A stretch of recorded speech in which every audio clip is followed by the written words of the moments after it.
cahaya Jabarut, ya, kiswatam bainal haramain, ya, dengan pakaian di antara kedua haramain. Wahwa ar-ruhu as-sultani, gitu. Nah, ketika turun ke alam Jabarut, maka ruhnya disebut ruh sultani, ya. Dan di alam lahut namanya ruh Muhammad. Nah, di alam Jabarut diturunkan ke tempat yang lebih rendah dari alam laut, yaitu alam Jabarut. Ruh itu kemudian menjadi ruh sultani, ya. Sultan itu penguasa, sultan, ya, sultani. Summa anzalahum bihazil kiswah ila alamil malakut. Kemudian Allah menurunkan mereka bihazil kiswah, ya, dengan pakaian itu ila alamil malakut, ya, kepada alam malakut, ya.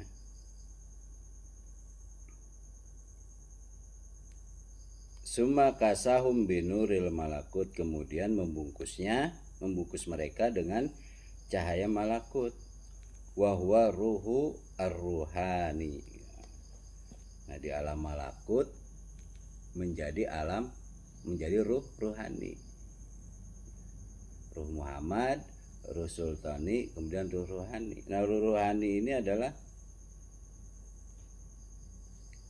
nafsu manusia. Ini alam yang lebih rendah lagi.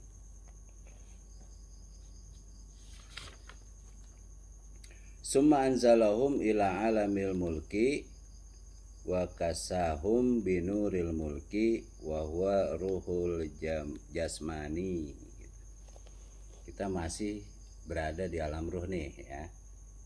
Kemudian Allah menurunkan mereka ke alam mulki, ya, alam fisik, wa kasahum, dan membungkus mereka dengan cahaya binuril mulki, ya, dengan cahaya al-mulki, ya, alam nyata. Wahwa ruhul jismani, yaitu ruh jasmani, gitu. Ruh, ya, masih ruh posisinya. Jadi perjalanan penciptaan manusia, di penciptaan ruh manusia itu seperti itu, ya.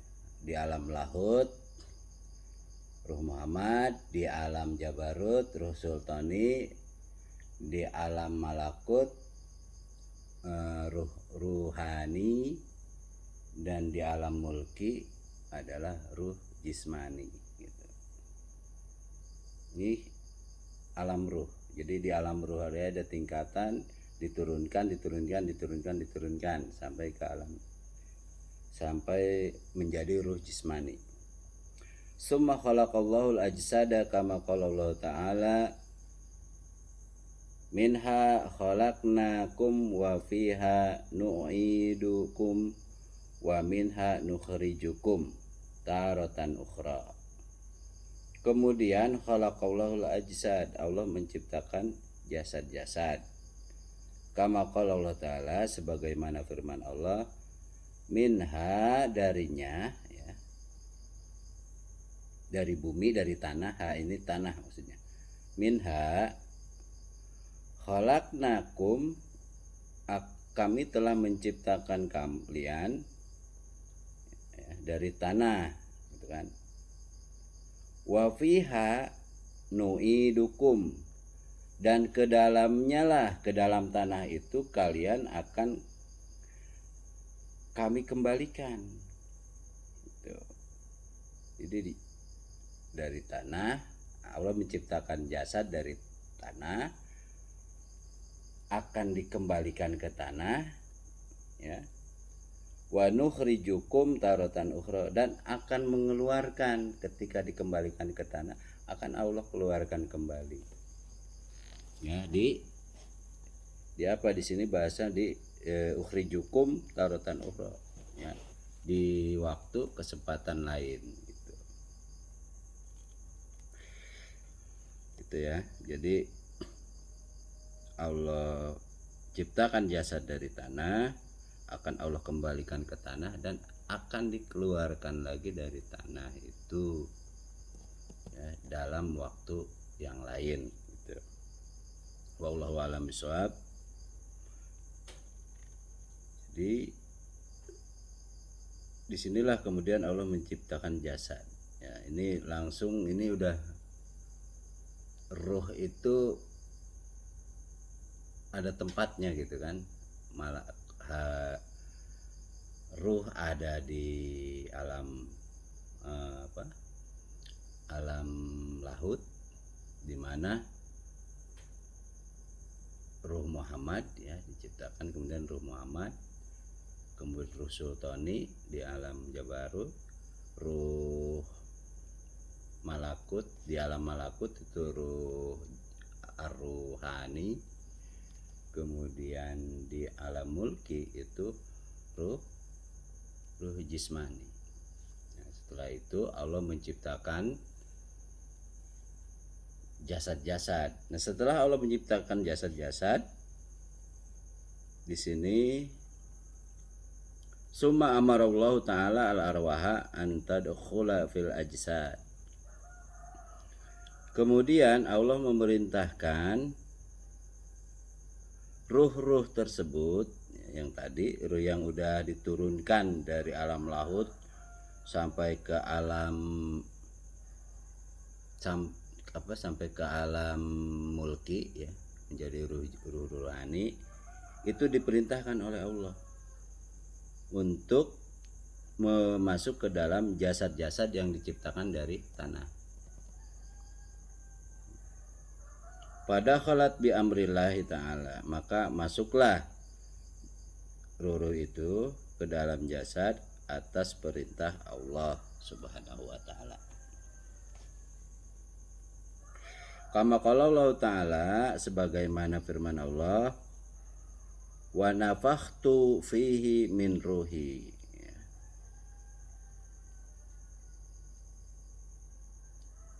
dan telah aku tiupkan, wa nafakhtu dan aku tiupkan, nafakhtu itu fil adi ya, berarti telah, dan telah kami tiupkan fihi di dalam jasad itu min ruhi dari ruhku. Jadi pada prinsipnya ya, yang ada di dalam jasad manusia itu adalah ruh Allah.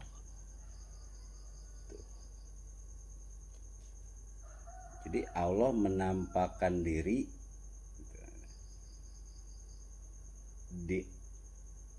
jadi ruh itu ada tempatnya gitu loh. Di alam lahut ada tempatnya Muhammad di alam gaib ya. Terus diturunkan tuh ruhnya gitu kan ke tempat yang lebih rendah, ke alam jabarut gitu. Dia ada di sultani gitu kan gitu. Itu ruh Allah sebenarnya. Kemudian turun lagi ke alam malakut jadi ruh ruhani ya, dimana ruhani itu nafsu manusia ada di situ.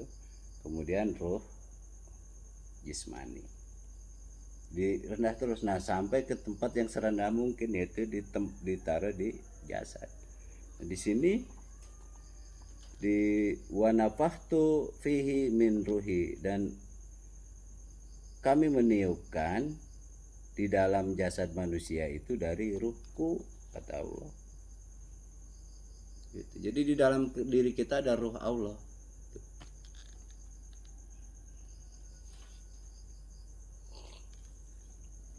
Nah, ini yang kemudian tidak dipahami dan tidak diketahui oleh iblis, sehingga iblis menganggap manusia itu, Adam itu diciptakan ya dari semata-mata dari tanah.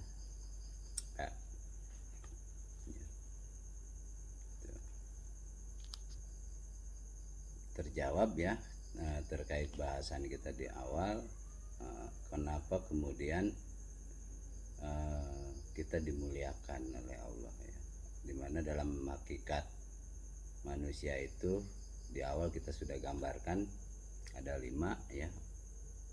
Allah, manusia itu diciptakan makhluk sebagai makhluk,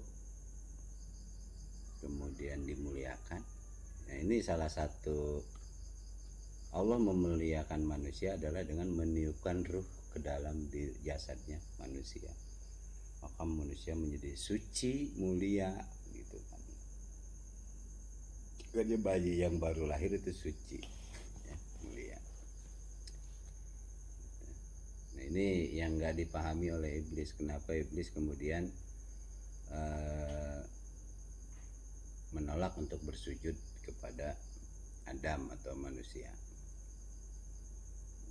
Dia pikir cuma diciptakan dari tanah, lebih rendah dari sumber penciptaannya iblis. Padahal iblis sendiri diciptakan dari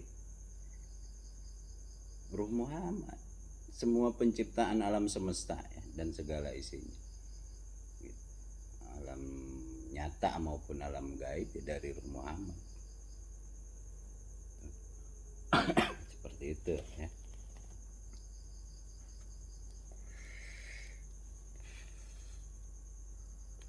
Palama ta'allaqatil arwahu, dan ketika terpadu atau menyatu ruh-ruh itu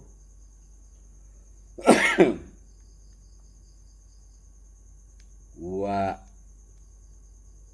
anisat ya, dan betah ya. Ruh itu menyatu dengan jasad kemudian betah ya, fil ajsadi ya. Dan ketika menyatu ruh serta betah di dalam jasad, wa nasitu matakhazat min ahdillahil misaq fi yaum ya. Dan ya, jadi setelah ruh menyatu dengan jasad, ruh itu betah di dalam jasad dan lupa bahwa dengan apa-apa yang sudah dia ambil dari perjanjian dengan Allah ya, itu misak fi yaumin, yaitu persaksian ya, perjanjian di suatu hari di mana Allah alastu birabbikum, pada suatu hari di mana Allah mengambil perjanjian manusia dengan mengatakan, dengan berfirman, alastu birabbikum, bukankah aku ini Rabb kamu? Qalu bala, betul ya, betul. Ini dilupakan oleh manusia ketika masuk ke jasad. Ketika roh masuk ke jasad, manusia lupa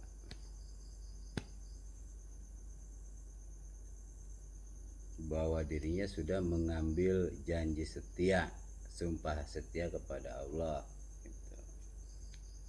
Betul, engkau adalah Rabb kami gitu. Ya, Rabb itu maknanya luas kalau kita mau kaji lebih dalam ya, yang mengatur, yang memiliki ya, subhanallah, sangat luas ya. Falam tarji'a ila watanil asli ya, falam tarji ila watanil asli, maka belum mau kembali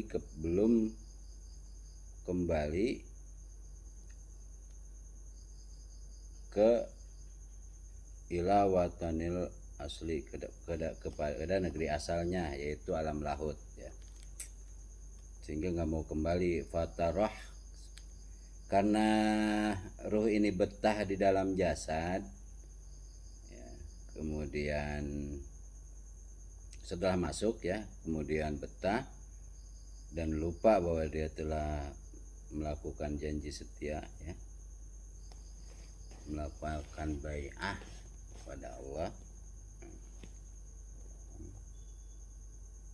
Palam tarji ila watonil asli, sehingga tidak mau kembali kepada negeri asalnya alam laut itu. Fatarahhamur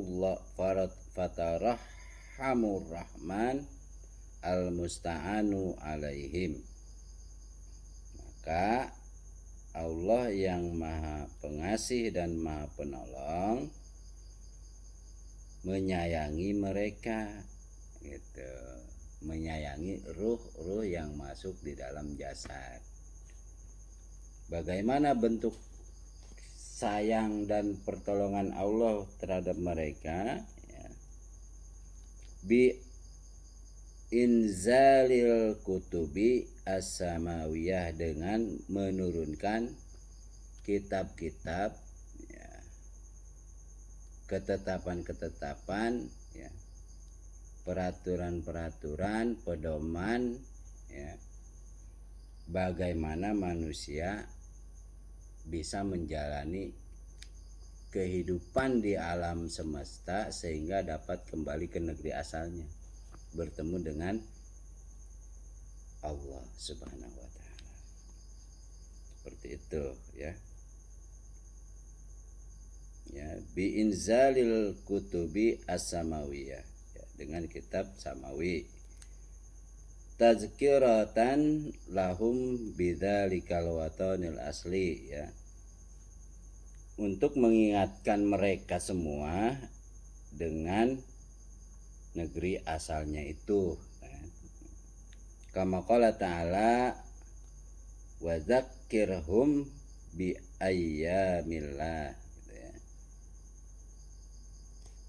Wa dzakkirhum bi ayyamillah, dan ingatkanlah mereka pada hari-hari Allah ya, di alam laut ya. Hari-hari Allah itu hari di mana manusia mengambil persaksian.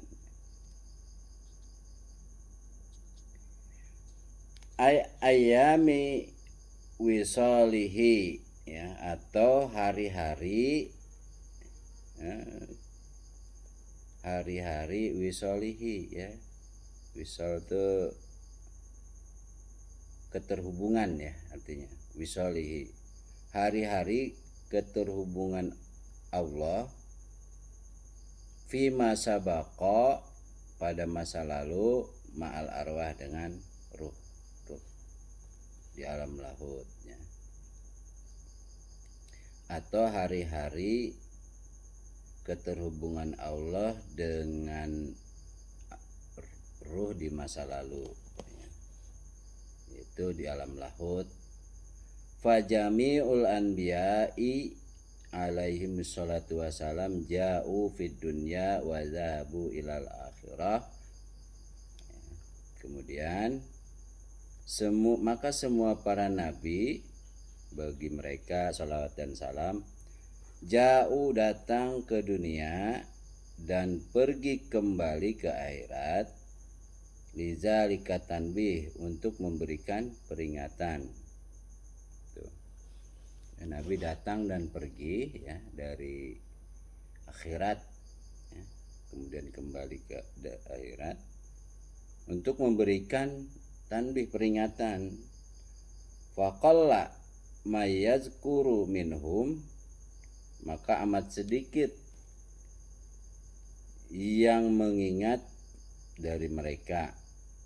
Watonahu ya, faqalla man yazkuru minhum watonahu al asli, maka sangat sedikit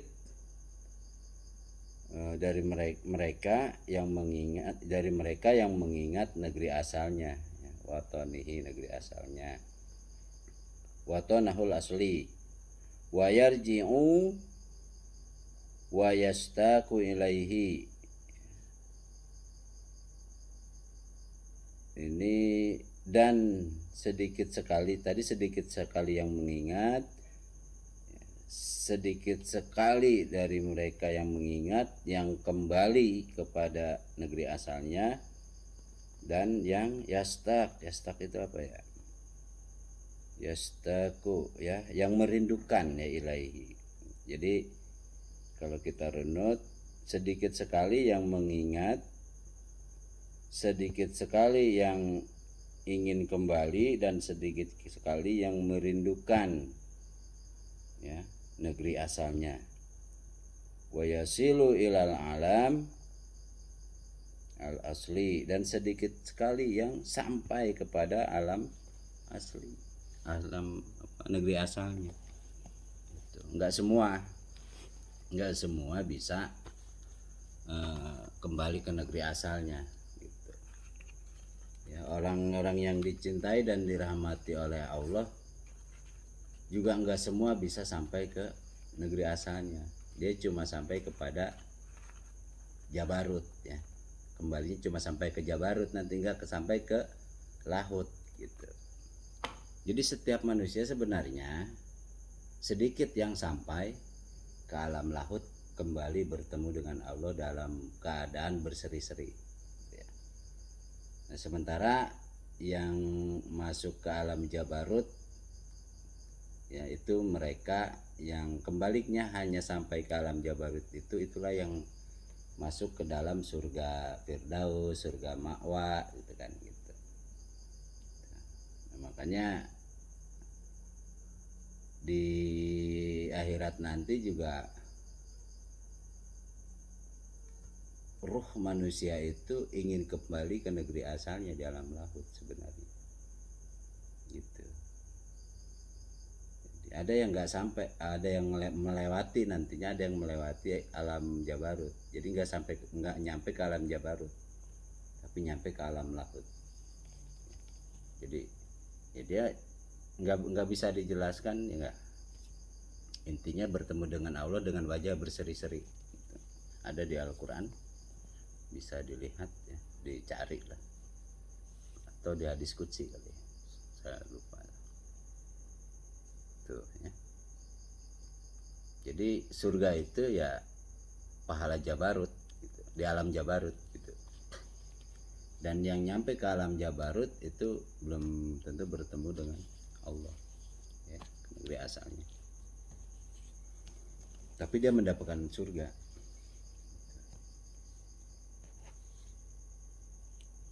Wallahu a'lam bishawab ya. Wal basiratu ainur roh, dan